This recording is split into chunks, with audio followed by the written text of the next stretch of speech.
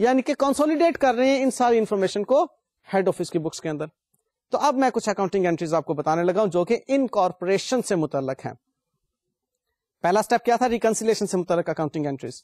3 accounting entries وہاں پر آپ کو میں نے بتائی, آئیدر بکس میں یا ہیڈ آفس میں یا برانچ میں. دوسرا سٹیپ کیا تھا؟ ایڈجسٹمنٹ. وہاں پر بھی 3 باتیں ہوئی اور دونوں کی بکس میں وہ ہوئی. اور اب بات ہوگی انکارپوریشن کی. یہاں پر بھی 3 ہی اکاؤنٹنگ انٹریز میں آپ کو بتاؤں گا, اور یہ تینوں اکاؤنٹنگ انٹریز پاس ہوں گی صرف اور صرف ہیڈ آفس کی بکس میں, بس. برانچ میں نہیں جانا. برانچ کی بکس آف اکاؤنٹس میں اب کچھ بھی نہیں کرنا. ایڈجسٹمنٹ ہوگی, معاملہ ختم. پروفٹ اینڈ لاس اکاؤنٹ بن گیا, بیلنس شیٹ بن گئی, فنش. اب ہم انکارپوریشن کر رہے ہیں ہیڈ آفس کی بکس میں, اور اکاؤنٹنگ انٹریز کیا پاس ہوں گی؟ نمبر 1, جو برانچ کا نیٹ پروفٹ ہمارے پاس آیا اس کو ہم شامل کریں گے ہیڈ آفس کے پروفٹ اینڈ لاس اکاؤنٹ میں. تو in a way head office کے پروفٹس کو بڑھانے کے لیے ہم ہیڈ آفس کا profit and loss account credit کریں گے اور ڈیبٹ دیں گے اس کا برانچ اکاؤنٹ کو. اکاؤنٹنگ انٹری آپ کو نظر آ رہی ہے, branch account debit and profit and loss account credit. یہ چونکہ بکس ہیں ہیڈ آفس کی, لہذا یہ profit and loss account understood ہے کہ ہیڈ آفس ہی کا ہے. اگلی بات, اب جو برانچ کے ایسٹس ہیں وہ تمام کے تمام ایسٹس جو برانچ کی بیلنس شیٹ میں آپ کو نظر آ رہے ہیں, ان تمام کے تمام ایسٹس کو ہم نے ہیڈ آفس میں ٹرانسفر کرنا ہے یا ہیڈ آفس کی بکس میں انکارپوریٹ کرنا ہے. اس کے لیے اکاؤنٹنگ انٹری دیکھیے, all branch assets account debit individually, یعنی کہ برانچ کا فرنیچر, برانچ کا اسٹاک, برانچ کا ڈیٹر, برانچ کی گڈز ان ٹرانزٹ, اور برانچ کی بکس میں اگر کیش ان ٹرانزٹ ہے وہ بھی, اور برانچ کا کیش ایٹ بینک یا کیش ان ہینڈ, وہ سب ڈیبٹ. اور کریڈٹ برانچ اکاؤنٹ, یہ ہم نے انٹری پاس کی ہیڈ آفس کی بکس میں. ایک بات بہت احتیاط کے ساتھ سیکھ لو اور سمجھ لو, جو آپ کی برانچ کی ریکنسیلیشن کے وقت اکاؤنٹنگ انٹریز تھیں, گڈز ان ٹرانزٹ کی اور کیش ان ٹرانزٹ کی, ان کا افیکٹ برانچ کی بیلنس شیٹ میں ضرور پہنچنا ہے. اور چونکہ وہ برانچ کی بیلنس شیٹ میں ایسٹ ہیں لہذا وہ یہاں پر انکارپوریٹ ہوں گے. کلیئر؟ ٹھیک ہے. اب لاسٹ اکاؤنٹنگ انٹری کی طرف آؤ. یہ ہے برانچ کی بیلنس شیٹ میں موجود لائبلٹیز کی انکارپوریشن ہیڈ آفس کی بکس میں. اب لائبلٹیز تو کریڈٹ ہوتی ہیں, لہذا برانچ لائبلٹیز کریڈٹ, برانچ کے کریڈیٹرز ہوں یا برانچ کے آؤٹ اسٹینڈنگ ایکسپینسز ہوں یا برانچ کا بینک اوور ڈرافٹ ہو, یہ کریڈٹ. اور ڈیبٹ برانچ اکاؤنٹ. لیں جی یہ 3 اکاؤنٹنگ انٹریز انکارپوریشن کی جب آپ پاس کر لیں گے تو انڈیپینڈنٹ برانچ کا مسئلہ ختم. اب اگر ہیڈ آفس کا ٹرائل بیلنس دیا ہوگا تو ہیڈ آفس کی پروفٹ اینڈ لاس اکاؤنٹ اور بیلنس شیٹ بنائیں اور ان تینوں انٹریز کو اس میں آپ انکارپوریٹ کریں. آپ کو ہیڈ آفس یعنی کہ کمپلیٹ بزنس کی financial performance and financial position سامنے آ گئی. یہ ہے جناب انڈیپینڈنٹ برانچ کی اکاؤنٹنگ. آئی گیس آپ کو سمجھ آ گئی ہوگی. ان شاء اللہ تعالی نیکسٹ لیکچر میں نے آپ کو انڈیپینڈنٹ برانچ کا کوشچن سالو کروانا, مزید اچھی طرح سمجھ آ جائے گی. تب تک آپ ان اکاؤنٹنگ انٹریز کو دوبارہ سے دیکھیے اور خود سے اس کوشچن کو ٹرائی کیجئے. آپ کے پاس ہینڈ آؤٹس میں موجود ہے. باقی میں انشاءاللہ تعالی آپ کی ہیلپ کروں گا لیکن نیکسٹ لیکچر میں. اجازت دیجیے. اللہ حافظ.